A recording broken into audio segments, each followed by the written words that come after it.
আমাদের এই শহর বাংলাদেশ প্রাপ্তে আর্টিকেল 27 যা বলা আছে তার বাস্তবায়ন সর্বোচ্চ হোক। পাশাপাশি আর্টিকেল 28 বাংলাদেশ সেখানে স্পষ্টভাবে বলা আছে রাষ্ট্রের সকল ক্ষেত্রে নারী এবং পুরুষের সমান অধিকার থাকে। আমরা কি আমাদের বাস্তবতায় কাজ করে দিতে পারছি? আপনারা যদি দেখেন বর্তমান বিদ্যমান যে নারী ও আইন রয়েছে সেই আইনে যৌতুকের জামিন এবং জামিন পরিপ্রেক্ষিতে নির্যাতনের আইনে যে ধারাগুলো দেওয়া হচ্ছে সেগুলো সকল ধারাগুলোর মাধ্যমে একজন নিরীহ অসহায় অবশ্যই পুরুষ নির্যাতনের শিকার হতে পারেন, বৈষম্যের শিকার হতে পারেন। আমাদের এই পক্ষ থেকে আমরা সরকারের ইস্তফা অথবা যথাযথ কর্তৃপক্ষের সাথে বসার জন্য দাবি জানাচ্ছি। আমরা আমাদের যে বিদ্যমান পরিকাঠামো রয়েছে, আইনি বিধিবিধানগুলো রয়েছে, সেখানে সুস্পষ্ট বৈষম্য রয়েছে, সেখানে নারীকে অধিকার বেছে দিতে গিয়ে অথবা আমাদের পুরুষদেরকে নিষ্পেষণ অথবা বৈষম্য স্বীকার করতে করতে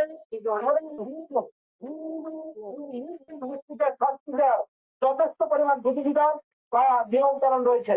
এবং একটি রাষ্ট্র কাঠামোতে একটি স্বাধীন দেশে যেখানে সকল নাগরিকদের সমান অধিকার থাকার কথা সেখানে থাকতে পারে না।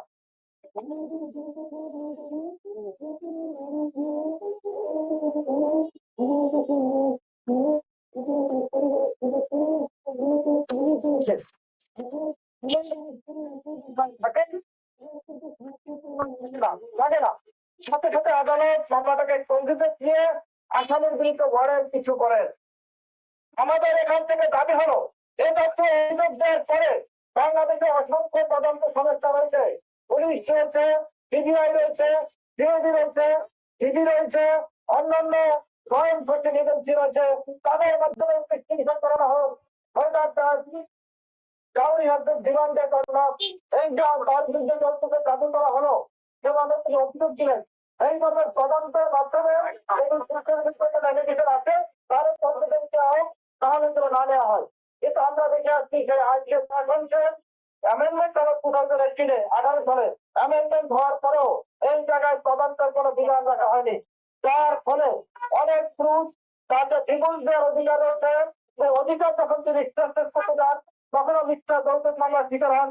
অনেক পুরুষ তাদের নিজস্ব রাইটস রয়েছে, যে রাইটস অনুযায়ী নিজের পারিবারিক পরিবর্তনের স্বাভাবিক জীবনযাপন অথবা নারীদের অনলাইনে যখন তিনি প্রতিবাদ করতে চান তখন তিনি নির্যাতনের শিকার হন, মিথ্যা মামলা হামলার শিকার হন। এখন আমাদের বিদ্যমান আইনের যদি এগুলো বিধিবিধানগুলোকে অ্যামেন্ডমেন্ট করা হয়, যৌক্তিক একটা জায়গায় নিয়ে দেওয়া হয়, আমরা বিশ্বাস করি সেক্ষেত্রে পুরুষরা নির্যাতনের শিকার হবে না। আমাদের কোনো ধরনের নারীদের প্রতি বিদ্বেষ, অন্য অন্য লিঙ্গের মানুষের প্রতি কোনো বিদ্বেষ নেই। আমরা চাচ্ছি সবাই যেন যৌক্তিক এবং সমান অধিকার নিয়ে শান্তিপূর্ণভাবে বসবাস করে। আর আরেকটি কথা বলে আজকের দিবসের বিষয় আছে, আমরা পুরুষ হিসাবে আমাদের অবদান বিশ্বের সকল নির্মাণের ক্ষেত্রে, বিশ্বের উন্নতির ক্ষেত্রে এবং এই বিশ্বের যে একটা মুভমেন্ট চলতেছে সকল ক্ষেত্রে পুরুষদের অধিকারকে আমরা বেশি সম্মান জানাই, শ্রদ্ধা জানাই। সেক্ষেত্রে আমাদের যে দিবস, এই দিবসকে পুরুষ আনন্দের সহিত এনজয় করবে, সেলিব্রেট করবে, নারী পুরুষ সবাই মিলে এই দিবসের মাধ্যমে পুরুষের অধিকার, পুরুষের অবদান, পুরুষের কষ্ট, পুরুষের ত্যাগ করেছে সমাজ বিনিময়ে তার মূল্যায়ন হোক, যেটা আমাদের এই কর্তৃপক্ষ করেছেন আলোচনা এই বক্তব্য উপস্থাপন করে আমি আমার বক্তব্য শেষ করছি। সবাইকে শুভেচ্ছা। আসসালামু আলাইকুম। আমাদের দাবি রাখছেন তারা বদনাম করছেন, তা কতটুকু মানে যৌক্তিক এই বিষয়টা সমাধানের বক্তব্য তথা সভাপতির আপনার চাই যে নারী নারী পুরুষসঙ্গ থাকবে না, নারী পুরুষ সব জায়গায় অভিযোগটা আসলে নাই সম্ভব কিন্তু একটা নারী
তাদের দাবি কি?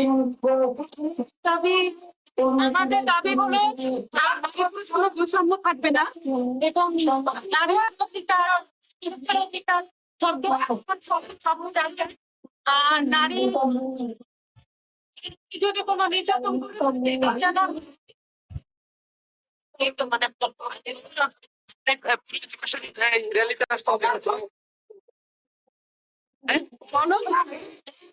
যে পুরুষের প্রতি যে জুলুম করা হয়, নির্যাতন করা, অত্যাচার করা, যে দাবি তারা রাখেন তা যেন কখনোই না হয়। সে দিক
বন্ধ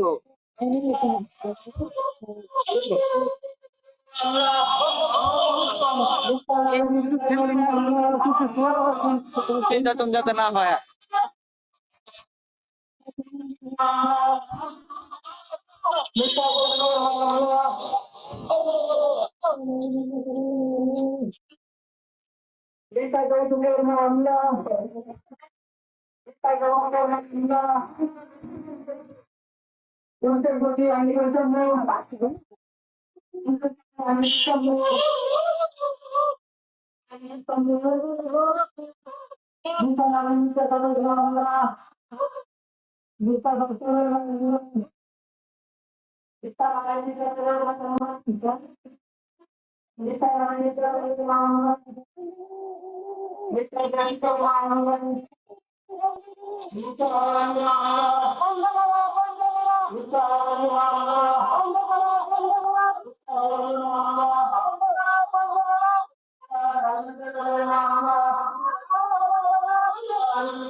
না না আরো তুই একজন দেন বক্তব্য আরো তুই একজন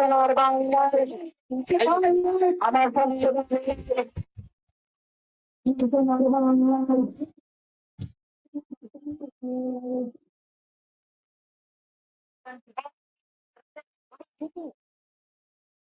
আরো দুই একজন বক্তব্য দেন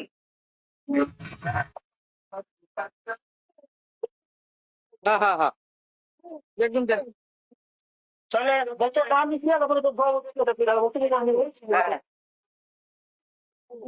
সেক্রেটারি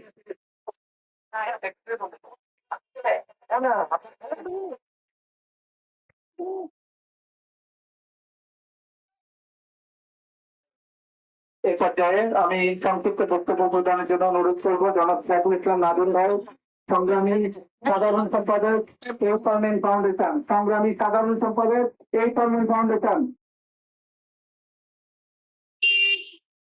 দুই তিনজন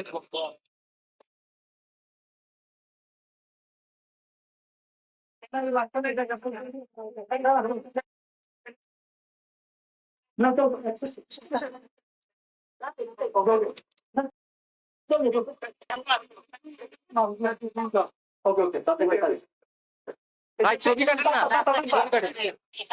ওটা ছবি কাটেন বুম রেডি হোক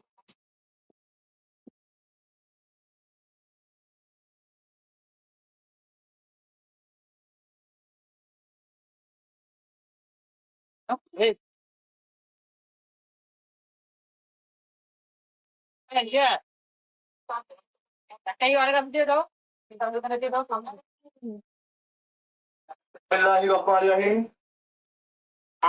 19শে নভেম্বর আন্তর্জাতিক পুরুষ দিবস। এইট ফর ম্যান কর্তৃক আজকের এই পুরুষ দিবসের র্যালি এবং র্যালি পরবর্তী পথসভায় উপস্থিত সবাইকে আন্তরিক শুভেচ্ছা ও সালাম জানাচ্ছি। আপনারা জানেন এইট ফর ম্যান ফাউন্ডেশন এমন একটি সংস্থা যারা মানবাধিকার প্রতিষ্ঠায় কাজ করে যাচ্ছে। মানব বলতে নারী, পুরুষ, শিশু সকলেরকেই মানব বলা হয়। কিন্তু আমরা দীর্ঘদিন ধরে দেখছি যে এই বাংলাদেশ সহকারে এশিয়া আমরা অনেকগুলো দেশ যেমন ভারতীয় উপমহাদেশে আমরা দেখছি লিঙ্গ বৈষম্যপূর্ণ আইনগুলো পুরুষদেরকে কোণঠাসা করার জন্য তৈরি করা হয়েছে, যার কারণে দীর্ঘদিন ধরে এই পুরুষরা বিভিন্ন মিথ্যা মামলায় হয়রানির শিকার হচ্ছে। আপনারা জানেন সাবেক আইনমন্ত্রী বলে গেছেন আইন নির্যাতনের 80% মামলায় মিথ্যা। আমরা এই প্রসঙ্গটা এই কারণে আনছি যে আমরা দেখছি যে যেই আইনগুলো তৈরি করা হলো নারীকে সুরক্ষা দেওয়ার জন্য, সেই আইনগুলোর অপপ্রয়োগের মাধ্যমে আসলে পুরুষদেরকে নির্যাতন করা হচ্ছে, যেটা কাম্য ছিল না। আমরা এর প্রতিবাদ জানাই। আমরা দেখছি অনেকগুলো আইনকে নারীকে প্রিভিলেজ দিয়ে করা হয়েছে শুধুমাত্র নারীর সুরক্ষার একটা ঠুনকো অজুহাত দিয়ে, কিন্তু আমরা দেখছি তার প্রচুর পরিমাণ মিসইউজ হচ্ছে, যার কারণে সমাজে একটা বিশাল অংশ পুরুষ যারা এই আইনের ফাঁদে পড়ে নির্যাতনের শিকার হয়ে যাচ্ছে, যেটা কখনোই কাম্য ছিল না। এইট ফর ম্যান ফাউন্ডেশন এই সমস্ত সমস্যাগুলোকে যৌক্তিক সমাধান, এবং আমরা জানি বাংলাদেশে একটা বৈষম্য বিরোধী আন্দোলনের মাধ্যমে একটা বিশাল পরিবর্তন হয়ে গেছে, সরকার পরিবর্তন হয়েছে এবং রাষ্ট্র একটা বৈষম্য বিরোধী একটা মনোভাব নিয়ে বৈষম্যকে বিলোপনের একটা উদ্যোগ নিয়ে রাষ্ট্র সংস্কারের কাজ চলছে। যদি রাষ্ট্র সংস্কার হয় সেখানে পুরুষ যারা বিশাল একটা অংশ জুড়ে এই রাষ্ট্রের ভূমিকা পালন করে যাচ্ছে, যারা পররাষ্ট্র ক্ষেত্রে, যারা স্বরাষ্ট্র ক্ষেত্রে, যারা রাষ্ট্রের বিভিন্ন নিরাপত্তা ক্ষেত্রে পুলিশ বাহিনী থেকে শুরু করে সমস্ত ঝুঁকিপূর্ণ কাজ, আমি আবারও বলছি বাংলাদেশ সহ পৃথিবীর সমস্ত ঝুঁকিপূর্ণ কাজে 95% পুরুষের অংশগ্রহণ থাকে। যারা রাষ্ট্র, পরিবার, সমস্ত মানুষের জন্য নিরাপত্তা দিচ্ছে, তাদেরকে আইনি বৈষম্য এবং কাজে ফেলানোর কোনো যুক্তিকতা নেই। এবং আমরা দাবি করি দ্রুত এইট ফর ম্যান ফাউন্ডেশনের পক্ষ থেকে 13 দফা দাবি পেশ করেছি, সেই দাবিগুলোকে পূরণ করে রাষ্ট্রের মধ্যে নারী, পুরুষ, শিশু সকলের জন্য সমতা এবং ন্যায্যতার ভিত্তিতে একটা লিঙ্গ নিরপেক্ষ আইন তৈরি করতে হবে, যেখানে আমরা দেখতে পাবো যে নারী বা পুরুষ বিবেচনায় নয়, মানুষ বিবেচনায় বিচার হবে। একজন নারী অপরাধ করতে পারে না অথবা একজন পুরুষ অপরাধ করতে পারে না, এই ধরনের জেন্ডার ডিসক্রিমিনেশন বা এই ধরনের একটা প্রিসাইড মাইন্ড যে পুরুষ হইলে সে অপরাধী, নারী হলে সাধু, এই মাইন্ড থেকে আমাদেরকে বেরিয়ে আসতে হবে। আমাদেরকে চিন্তা করতে হবে যে অপরাধী তার পরিচয় শুধুমাত্র সে অপরাধী, সে নারীও হতে পারে, পুরুষও হতে পারে। আমরা দীর্ঘদিন ধরে দেখছি স্বামীদেরকে ঘুমের ওষুধ খাইয়ে নারীরা হত্যা করছে। কয়েকজন নারীর বাংলাদেশে ফাঁসি হয়েছে। বাংলাদেশের ইতিহাস পর্যালোচনা করলে দেখা যায় ব্রিটিশ আমলে বাংলাদেশের একজন নারীর ফাঁসি হয়েছে। পাকিস্তান আমল থেকে শুরু করে বাংলাদেশের স্বাধীনতা পরবর্তী আজ পর্যন্ত কোনো নারীর ফাঁসি হয়নি। কি নারীরা অপরাধ করে না? নিশ্চয়ই করে। তাদেরকে অপরাধের দায় মুক্তি দেওয়া হয়, তাদেরকে শাস্তি দেওয়া হয় না। তাহলে কি হবে? যদি কেউ মনে করি যে আমি অপরাধ করলে শাস্তি পাবো না, ঠিক করবে, নিশ্চয়ই হবে। তাহলে কি রাষ্ট্র ব্যবস্থা নারীদেরকে অপরাধী হয়ে ওঠার জন্য উৎসাহ প্রদান করছে? আমরা বলছি নারী বা পুরুষ নয়, যদি এমন মনে হয় যে পুরুষের মধ্যে অপরাধ প্রবণতা বেশি, তাহলে যদি লিঙ্গ নিরপেক্ষ আইন হয় পুরুষরা শাস্তির আওতায় বেশি আসবে, নারীরা কম অপরাধ করলে তারা কম শাস্তির আওতায় আসবে। কিন্তু এটা কোন আইন? শুধুমাত্র পুরুষ হলেই আপনার পারিবারিক সহিংসতা আইনে মামলা করতে পারবে না, নারী হলেই সে পারিবারিক সহিংসতা আইনে মামলা করতে পারবে। এই ধরনের বৈষম্য মানুষের চলতে পারে না এবং আমরা তা চলতে দেব না।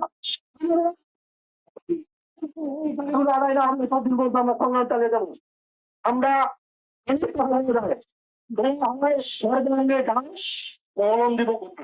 আমরা দেখছি আপনার নারী মন্ত্রণালয় করার পরেও যে এমন কোন মন্ত্রণালয় নাই সেখানে নারীর জন্য স্পেশাল সুবিধা নাই। সেই সমস্ত মন্ত্রণালয়ও এক্সট্রা ভাবে নারী মন্ত্রণালয় থাকার পরেও নারীদেরকে একটা ভাবে সুবিধা দেওয়া হয় প্রত্যেকটা মন্ত্রণালয় থেকে, কিন্তু পুরুষের জন্য কি করা হচ্ছে? পুরুষের স্বাস্থ্য, পুরুষের যে আইনি বৈষম্য হচ্ছে, পুরুষ যে আইনি হ্যারাসমেন্ট হচ্ছে, কারণ একটা মিথ্যা মামলা থেকে যাদের জন্য নানাবিধ সংস্থাকে, তদন্ত সংস্থাকে ঘুষ দেওয়া লাগছে, আইনজীবীর কাছে টাকা দেওয়া লাগছে, নানাবিধ ভাবে হচ্ছে, চাকরি চলে যাচ্ছে, অথবা পরবর্তী দেখা যাচ্ছে মামলাটা মিথ্যা এবং মামলা হওয়ার সাথে সে গ্রেপ্তার হয়ে যাচ্ছে। এই ধরনের বৈষম্যপূর্ণ আইন আমরা বলি যে লিঙ্গ নিরপেক্ষ দিয়ে এবং সমস্ত মানুষের জন্য সমানভাবে একটা সংস্কার করতে হবে এবং সুনির্দিষ্ট পরিধি থাকা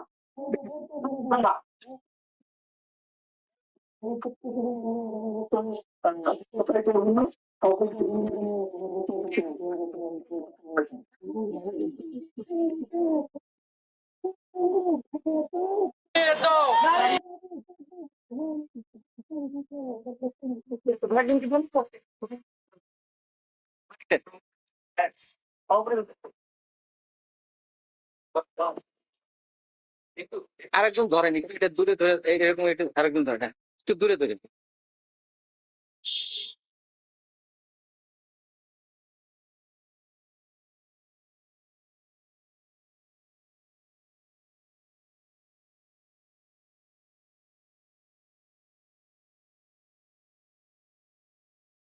লক্ষ্যে আজ আমরা অনুষ্ঠানে উপস্থিত হয়েছি।